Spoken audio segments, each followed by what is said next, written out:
श्री शिवाय नमस्तुभ्यं। साल की सबसे बड़ी अमावस्या जिसे मौनी अमावस्या के रूप में जाना जाता है और माघ अमावस्या भी कहा जाता है, कब है और साथ ही सरल से कार्य जो आप अपने घर पर रहकर कर सकते हैं वीडियो में जानेंगे। और आप जीवन में अगर पितरों को प्रसन्न कर लेते हैं तो यकीन मानिए वंश वृद्धि, संतान सुख, रोग, कर्ज इत्यादि से हमेशा ही मुक्ति मिल जाती है।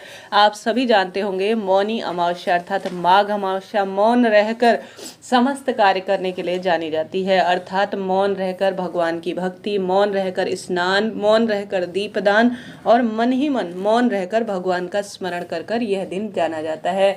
मौन रहकर इस दिन पूरे दिन व्रत उपवास किए जाते हैं जो कि परम सुखों की और अश्वमेध यज्ञ के बराबर फल देने वाले कहे गए हैं।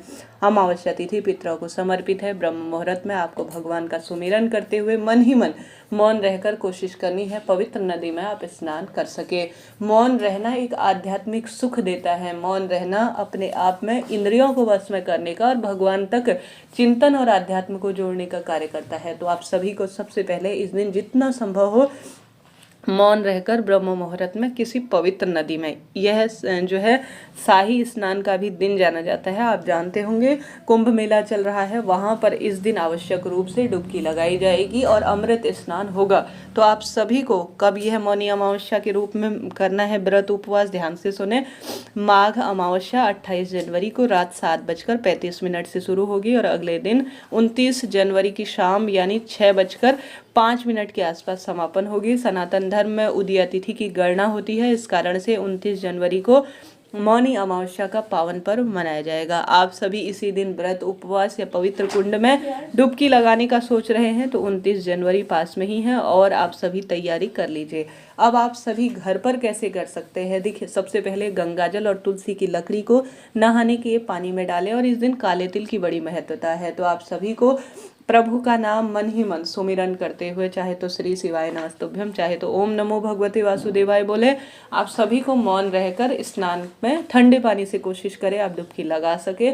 उसके बाद आप सभी जो सबसे ज़्यादा अगर पवित्र नदी में दीपदान करने जा रहे हैं, स्नान करने गए हैं, तो सबसे पहले काले तिल अपने पितरों के नाम से कहा जाता है, इस दिन नदी में प्रवाहित करने चाहिए। साथ ही आप सभी को पितरों के नाम की लंबी बत्ती का, घी का या तिल के तेल का दीपक स्नान के बाद या तो अपने घर के जो है स्थान पर या किसी पवित्र नदी पर गए हैं तो काला तिल डालकर ओम सर्व पितृ देवाय नमो नमः ऐसा कहते हुए दक्षिण दिशा की ओर मुख करते हुए दीपदान आपको करना चाहिए। घर में कर रहे हैं तो आपके घर में कहीं भी पितरों का स्थान हो सकता है, घर के मटके के आसपास, घर के रसोई में, या घर में कोई भी पितृ देवता का स्थान है घर के दरवाजे पर जला सकते हैं। कोई भी पवित्र स्थान, तुलसी माँ के समक्ष पितरों का स्मरण करते हुए दीपदान कर सकते हैं।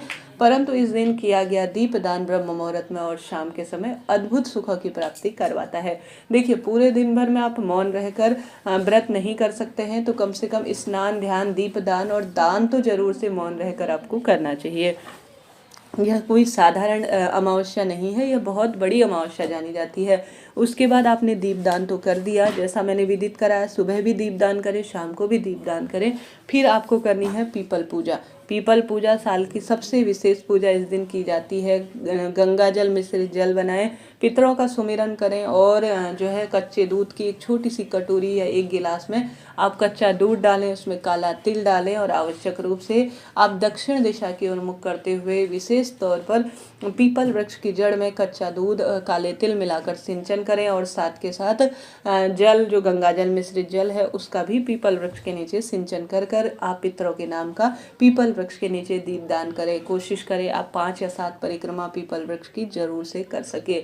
ऐसा करने से पितृदेवता सुख प्राप्त करते हैं और उन्हें मोक्ष की प्राप्ति होती है। इससे वंश वृद्धि स्वतः ही होना आरंभ हो जाती है। इसके बाद आप सभी को अपने दिनचर्या में अपने घर के मंदिर में जो महादेव शिवलिंग रूप में विराजमान है या महादेव के मंदिर में जाकर आप सभी को गंगा जल, ओम सर्व पितृ देवाय नमो नमः, या आप सभी 3 बार स्वधा स्वधा स्वधा कहते हुए शिवलिंग पर कच्चा दूध या अपने पितृ देवताओं का सुमिरन करते हुए गंगा जल मिश्रित जल जरूर से समर्पित करें और काला तिल उसमें मिलाना ना भूलें। काला तिल पितरों से संबंध रखता है और मौनी अमावस्या के दिन यह सबसे अधिक लाभदायक माना जाता है। तो आप सभी को इस तरह से शिवलिंग का पूजन करना है। इसके साथ ही आपको घर के मंदिर में आप श्री नारायण अन्य देवी देवताओं का जिस विधान से पूजन करते हैं उस तरह से आप करने करने का प्रयत्न करने। तत्पश्चात आप सभी को एक समय का भोजन जिसमें आटा, दाल, चावल, घी, नमक, मिर्च, साथ के साथ काले तिल आवश्यक रूप से रखने हैं। पितरों का सुमिरन कर कर या तो ब्राह्मण देवता को घर पर बुलाकर तर्पण कर सकते हैं, या ब्राह्मण देवता को घर पर बुलाकर जो भी पितरों की पूजा कर होती है वह कर लीजिए। उन्हें ब्राह्मण भोज कराकर चरण स्पर्श कर कर आप काले तिल गर्म वस्तु का दान करें। ऐसा न कर पाने की स्थिति में कच्चा भोजन जिसे सीधा कहा जाता है वह आपको दान करने का प्रयत्न करना चाहिए। ऐसी मान्यता है। इस सरल से कार्य से पितृ देवता प्रसन्न होते हैं और शास्त्रों में कहा जाता है गौ माता के मुख से, ब्राह्मण के मुख से हमारे पितृ देवता जो है हमारा दिया गया अन्न जो है ग्रहण करते हैं और तृप्त होकर हमेशा ही परिवार में वंश वृद्धि, शुभ काम, व्यापार गति और सब कार्यों के लिए वह आशीर्वाद देते हैं। इस तरह से आपको मौनी अमावस्या का व्रत करना है। दिन भर में चाय पानी पी सकते हैं, फलाहार ले सकते हैं, कोई दिक्कत की बात नहीं है। तत्पश्चात आप सभी भगवान का सुमिरन करते हुए जितना संभव हो दान पुण्य करें। पितरों के नाम के लिए जो आप विधान लेते हैं उस अनुसार करें। चाहे तो पूरा दिन व्रत करें, चाहे तो आप व्रत नहीं भी कर सकते हैं, तो भी कोई दिक्कत की बात नहीं है। ठीक है जी, यह बात हो गई। इसके साथ ही आप सभी से इस तरह से मैं अनुरोध करना चाहूँगी कि ज़्यादा से ज़्यादा आप इस दिन भगवान के नाम मंत्र का सुमिरन करें। जैसे कि आप जो है पितृ चालीसा पढ़ सकते हैं, स्वधा स्रोत का पाठ कर सकते हैं। गौ माता की आपको विशेष सेवा करनी चाहिए। गौ माता में 33 कोटि देवी देवताओं का वास होता है, आप जानते होंगे। गौ माता की सेवा से पितृ देवता प्रसन्न होते हैं। सोमक पितृ का नाम लेकर गौ माता को रोटी जिसमें आपको गुड़ का टुकड़ा, थोड़ा सा काला तिल डालना है और दक्षिण दिशा की ओर मुख करते हुए गौ माता को आवश्यक रूप से कोई ना कोई वस्तु खिलानी है, चाहे तो हरा चारा, चाहे तो रोटी, इच्छा आपकी है। ऐसा करने से पितृ देवता प्रसन्न होते हैं, रोग दोष कष्ट संकट पीड़ा से जीवन को मुक्त करते हैं। तो इस तरह से यह कार्य करें। शाम के समय पवित्र नदी में दीपदान, घर के दरवाजे पर, पीपल वृक्ष की जड़ में, या जो भी पितरों का घर पर स्थान निर्धारित है वहां पर दीपदान करने का प्रयत्न करें। पितृ देवता प्रसन्न होते और घर में सुख समृद्धि का आपके वरदान देंगे। आशा है, उम्मीद है इस तरह से पितरों को प्रसन्न करने के लिए आप सरल से कार्य करेंगे। यह आपको वीडियो उचित उपयोगी रहती है। माघ अमावस्या से संबंधित या अमावस्या से संबंधित कोई प्रश्न है, कैसे व्रत करें दीदी, कोई उपाय बताएं, तो आप सभी कमेंट्स के द्वारा जरूर से पूछिएगा। आपका अपना चैनल है। इस दिन काले तिल से उपाय के रूप में महादेव का श्रृंगार करें। जैसे काले तिल पीस कर उससे महादेव का आप श्रृंगार करते हैं तो निश्चित रूप से मनोकामना पूर्ण होती है।